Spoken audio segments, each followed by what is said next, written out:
that if we are competitive, so what happens in business?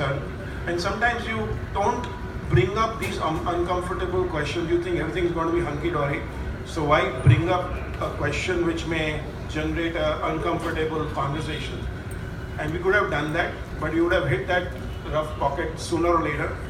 So it was interesting. I don't know, in those days somewhere we had that wisdom to bring it up at the outset. And we created a system of sorts amongst us, which I'm not going to share here.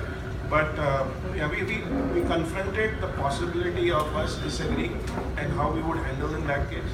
And I think it's worked well. I'll continue from there. 1997, as you remarked, and then coming into 2007, this particular decade has certainly been one very volatile for online business, e-commerce, and a big transition in a very positive stroke at some time, but it had its own share of the waves that came along the way. Now, when I take a look at your title, which says, "If I had to do it again," in your own words, what does it suggest about the means, the ways, the team? Could you kindly highlight, because the title seems to be something which is asking a question, maybe subtly. What would be those things that you're trying to focus at? Sure. So while the title of the book is "If I Had to Do It Again," which talks about the HomeIndia story, the fact is that we did it again, which was a Social Wavelength story, which has a much different ending than the HomeIndia story had. And some key learnings that I must share with all of you derived from the HomeIndia story. One is, of course, when you get into entrepreneurship, be sure that you have an ecosystem around you to support it. Your family must buy into the idea. When you get into a new business for 2 years, cash flows will not be there at home. So family has to buy into the idea. You must be depending and going out on your friends and well-wishers and trying to extract whatever knowledge, information, business you can to kind of get going. You must have investors where there's a meeting of minds happening. And we are happy to have Ashok Bhai and Sandeep Bhai, and of course Jendra Bhai is not here, who really are pillars of support in that difficult point of time. So you need to have a great ecosystem around you to sustain you. Some of the key learnings, first was a key learning around hard work. 1997-98 was a time when we would be told that you require work-life balance. You must work till 6 o'clock, go home, spend time with family.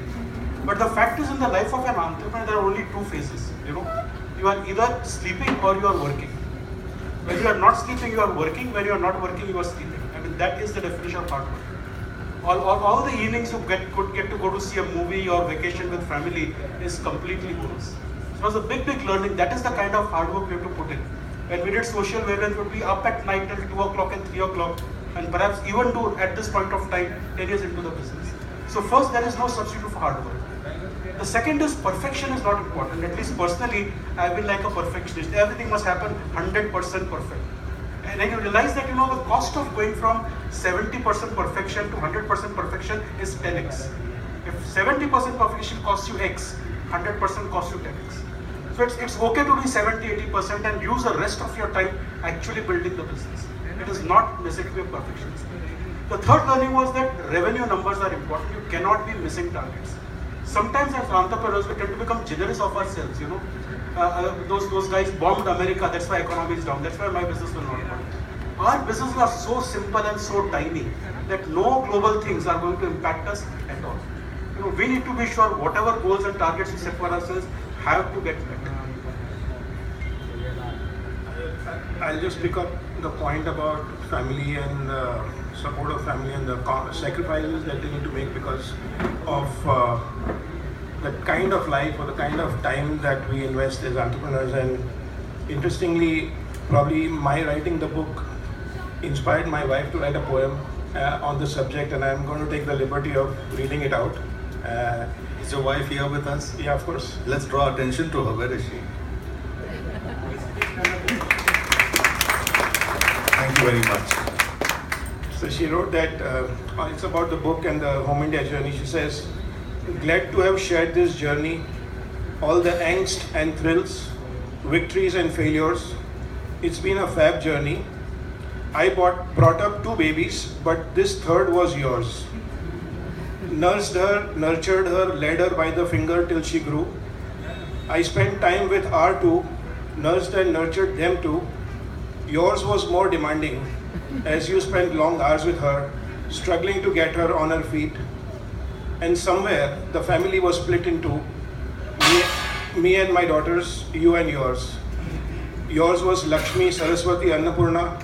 She supported my home, taught us lessons in life, and even though she stayed away, was always there in our home. Her presence brought joy, happiness, money, fame, pride, direction, and learning. And my daughters brought love unconditional. Their presence lighted our lives. Their destinies entwined with ours. With their love, I needed nothing more.